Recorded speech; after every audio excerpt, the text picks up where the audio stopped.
Halo semuanya, berjumpa kembali bersama saya di Ini K-pop dan kali ini saya mau share pengalaman saya diserang sama fans K-pop.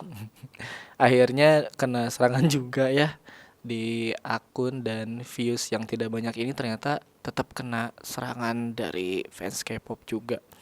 Jadi itu yang pertama waktu saya bikin video reaction untuk Twice yang judulnya Moonlight Sunrise. Saya dapat komen bahwa apa yang saya reaksikan itu mengandung pelecehan seksual. Wow, kaget banget kan?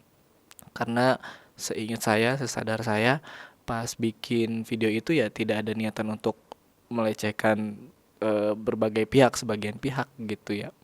Nah, yang dikomen di video reaction itu adalah ketika saya agak melotot gitu ya, agak kaget ketika Momo pertama kali masuk di MV itu. Bisa diliatin lah video Momonya gitu ya. Nah, Momo itu masuk dengan wajah cantik dan ya outfit yang seperti itu, ya secara naluriah agak kaget gitu, agak melotot gitu ya. Mungkin karena saya pria atau ya saya mah yakin sih kalau misalkan cewek juga ngelihat pas itu pertama kali, oh agak melotot juga gitu kan. Tapi ya tidak ada niatan untuk melecehkan atau apapun gitu ya, itu reaksi namanya juga kan react, reaksinya ya kayak gitu. Dan saya sama Alika karena bikin videonya sama Alika, fakta aja ini mah, kalau kita bikin react tuh pertama kali nonton MV-nya ya saat direkam gitu. Kecuali ini sih video BTS, biasanya saya nyari dulu teori soalnya. Tapi kalau untuk yang lain itu pertama kali ditonton gitu ya. Terus juga ada lagi masih di kontennya Twice, ada omongan dari saya bilang di video ini banyak belahannya. Tapi saya benerin tuh waktu itu, belahan jiwa maksudnya gitu. Dan ternyata itu dapat komenan jahat juga. Kalau untuk yang itu mungkin saya ada salahnya ya, karena bermain di pinggir jurang gitu ya. Tapi saya pikir ya begitulah di dunia perkontenan ini.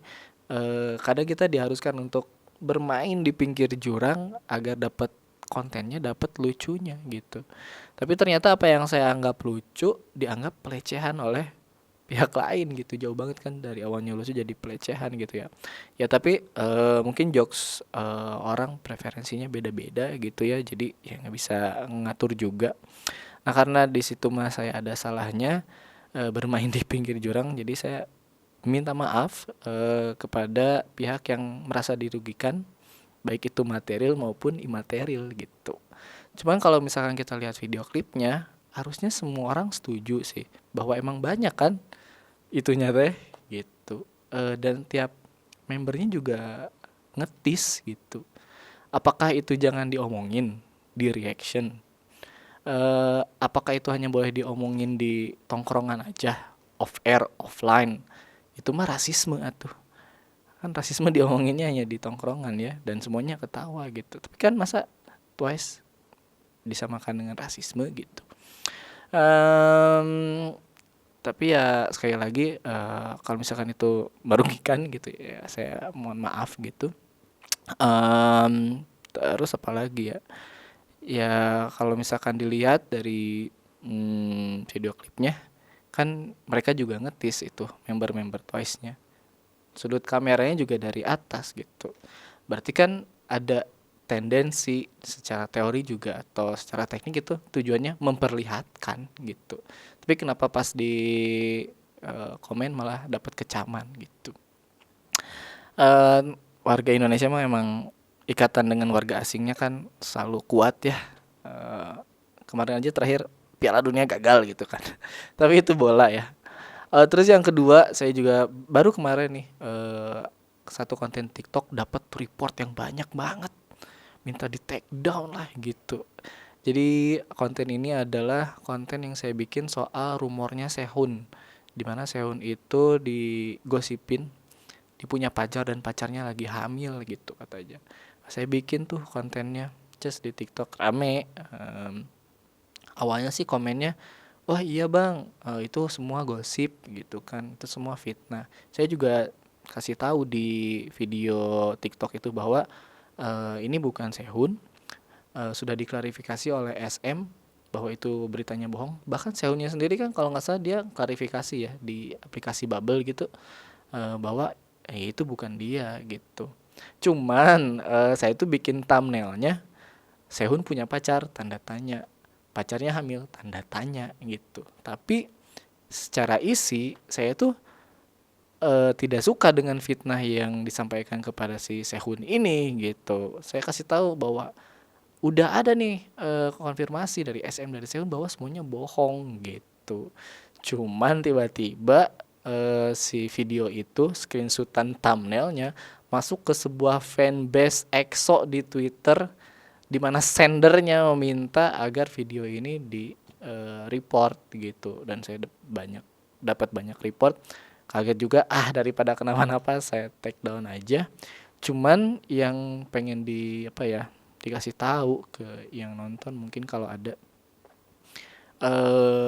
jangan langsung ke trigger gitu maksudnya. Bagusnya kan lihat dulu kontennya apa gitu, konteksnya gimana, baru report gitu. Kalau misalkan hanya ke trigger dengan thumbnail,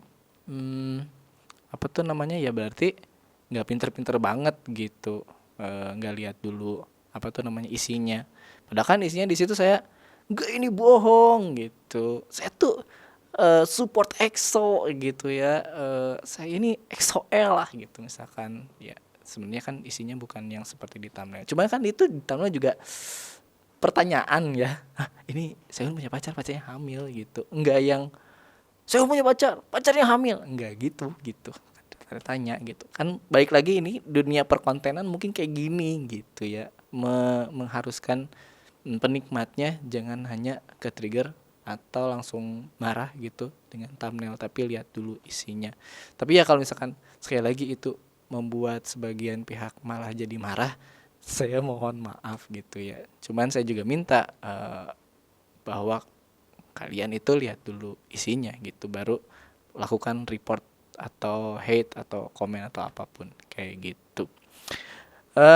Intinya adalah saya tidak bisa mengubah tingkah laku atau perilaku atau tindakan seseorang, apalagi soal komen dan lain-lain, karena di luar jangkauan saya juga, di luar kontrol saya juga.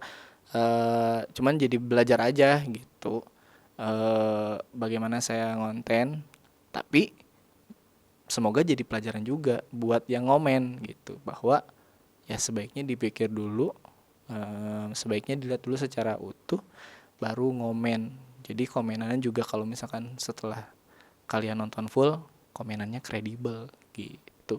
Itu aja sih untuk konten kali ini. Coba-coba aja bikin konten kayak gini gitu ya, seru aja, masih pengalaman diserang fans K-pop. Ternyata menegangkan ya, karena seharian itu lumayan insecure tuh. Jangan-jangan akun saya bisa hilang gitu. Mana ini kan akun perusahaan gitu ya. Kalau akun pribadi bodo amat, nanti bisa bikin lagi gitu. Cuman kalau menyangkut perusahaan, ada karyawannya gitu ya, ada yang kerja di balik ini semua, agak was-was juga gitu ya. Saya tahu kekuatan fans K-pop itu sangat luar biasa. Boy William aja IG-nya hilang ya guys ya. Aduh, kalau punya saya doang pasti itu gampang buat kalian semua. Ya itu intinya, itu aja sih, sharing aja. Semoga ada hikmah di balik ini, enggak cuman buat saya tapi buat teman-teman juga yang nonton. Ya udah deh, segitu aja untuk konten kali ini. Bebas mau di like atau enggak. Kalau ada yang punya pengalaman pernah diserang sama fans K-pop juga, atau tiba-tiba ada shadow ban nih, entah dari mana banyak yang report konten aku, kalau misalkan kalian content creator gitu ya, boleh dibagikan di kolom komen, nanti bisa saya baca dan kita sharing pengalaman kita. Udah segitu aja, terima kasih, kamsahamnida.